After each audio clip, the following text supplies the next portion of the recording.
Well, Mike Klis is with us. He does every Thursday at 1:15. Our Broncos Insider from 9 News. He's live here as we're out at camp. And, Mike, you've been out here every single day. You've been doing it through OTAs and minicamp. I want to ask you about what you're seeing from a guy like Evan Ingram. Cecil and I have been talking a lot about him. Our first day was Friday, and then from that day, he is impressive every single day, the way he's able to influence what a defense does or does not do. We'll see him working on the side with Hufanga for 25, 30 minutes after practice. What have you seen out of the new guy? Yeah, it's interesting. Sean Payton used the term the Joker, which is, I think, a term for kind of a secret weapon, and he seems to be everywhere in formation and lining up. You don't know where he's going to line up. And he's a smooth route runner and a pretty big target, compared to other receivers. He's got receiver-like movements and hands, but he's bigger than most receivers. He's a hybrid, right, between tight end and receiver, and it is given. I mean, they're using them. They're having some kind of combination routes where he runs off another route and is open over the middle. Sean loves that route, and I think he's going to be real good at it. It looks to me like he'll be, you still got Cortland Sutton, right? And only one football, and it looks like a couple, Mims is going to get more, right. And Troy Franklin's going to get more. Right. You got to work in Pat Bryant. But it looks like he's going to have, 55 to 65 catches for, 800 type yards and have 7 or 8 touchdowns when it's all said and done. How would you describe Bo Nix year one training camp to year two? Definitely more confident, more assured of himself. That's what I've noticed. He is missing less. I think that's the thing that happens when you get experience and you become more of a veteran. The more you play, it's not that you get necessarily any better. It's that the bad plays and the bad throws become more infrequent, and that's what I think I've seen. Last year there were some passes where you scratched your head and you said, "Huh, where was that one going?" Right. Haven't seen too many of those this camp. What about Dre Greenlaw today? Saw him have to leave early. Coach talked about it. Does it sound like it's something that may be serious or precautionary? More precautionary is the way Sean Payton made it sound. It happened right in front of me. I was standing right there, and he had a one-on-one with Dobbins. It was a double move. Dobbins did a sideline and go, and Dre got it like 2 steps behind and was trying to catch up, and the parachute came out. He didn't grab anything, didn't clutch anything, but he definitely pulled up. And then you could tell he was discouraged and walked back, but he wouldn't leave the field. He was kind of trying to avoid the trainers and just walk around, try to walk it off. One by one, a different trainer kept coming up to him. And I think finally the third one told him, let's go to the locker room and look at it. So Sean Payton made it sound like he's going to get the MRI and see how that goes. You never know on those things, those soft tissue. Sean Payton made it sound like it was in a different area quad-wise than it was before. I don't know. Still seems like it would be wise to set him 2 weeks if it tightened up on him after he had fully recovered. Those are things you don't want to mess with. Yeah, don't want to mess with, and you want to get them healthy for week one. That's what matters most. So joint practices next week, joint practices a couple of weeks after that with Arizona. Preseason games or joint practices? I heard the fellas debating it this morning. Mike, which do you think the team gets the most from? It used to be the joint practices for sure. I mean, in fact, I think maybe Shanahan. I know Hackett did it this way, and I can't remember how Vance did it. But usually, if you had a joint practice, there's used to be just one team in the preseason. There was 4 preseason games. One of them you'd have you'd have 2 joint practices. The starters go to the joint practices and then don't play in the preseason game. Right. Last year, Sean Payton had joint practices and they followed up with the game. A couple days later for a good quarter and, leak into the second quarter.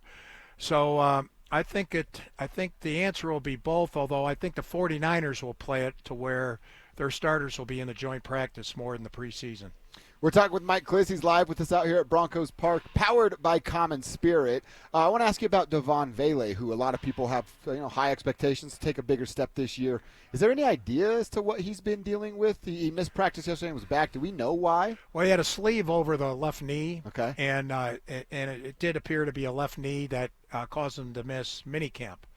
He was really good in OTAs. Mm-hmm. He shined, shouted out in OTAs, and then in the minicamp, he sat out all 3, and we didn't see him. And then he was ready day 1.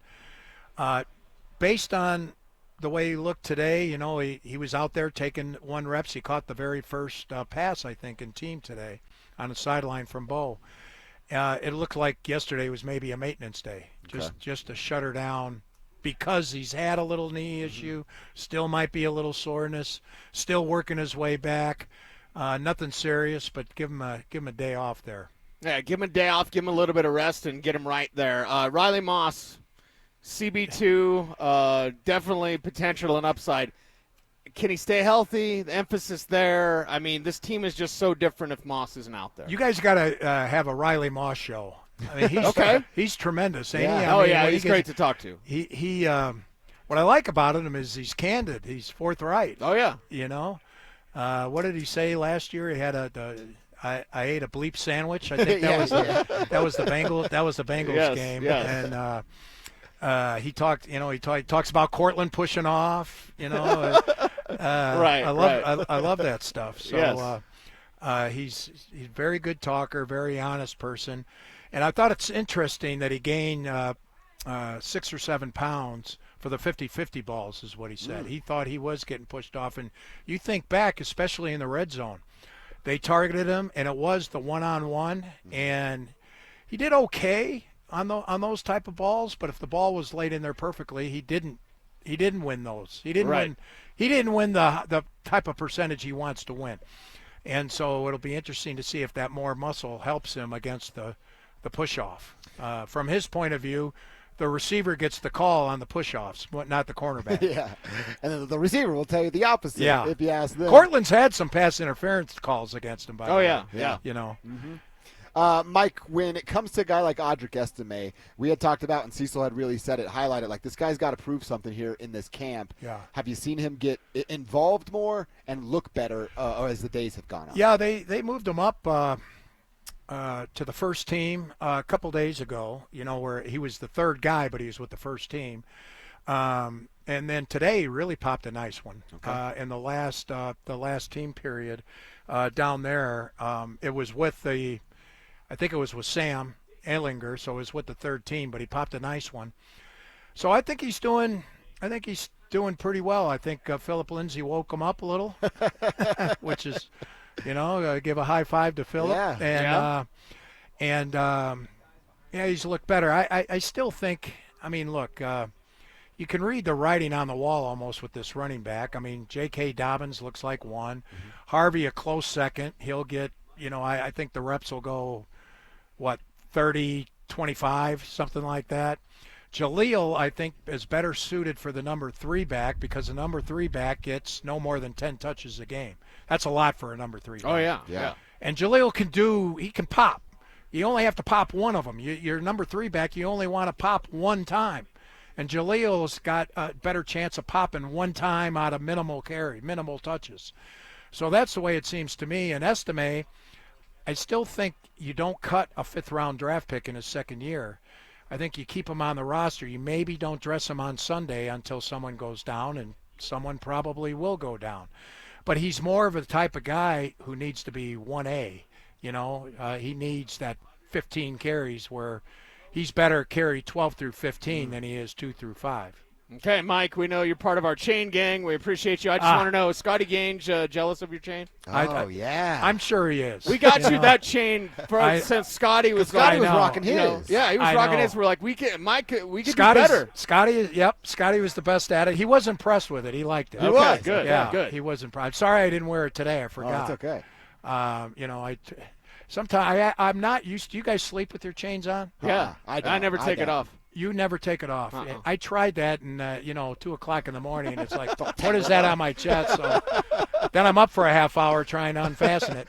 But But yeah, when I get used to it more, it'll be more. I'll be here live with my chain. All right. Nice. Well, Yeah. and also, we just saw your dance moves. We've seen Scotty's. We might have to have some sort of Some 9 News dance-off? dance-off. Oh, yeah. Well, let's I gave you guys a one-time peek there. Okay. The next time I do it, it'll be in the privacy of radio from the field house. I usually talk to you guys from the field house over here. Oh, all right. Nice. Nice. So, Well, it's great for us to get a chance to be back out here talking to you live, picking your brain. Always appreciate the time. love and this show. information, man. This is a great show. I listen to it all the time. Well, we Thank you, appreciate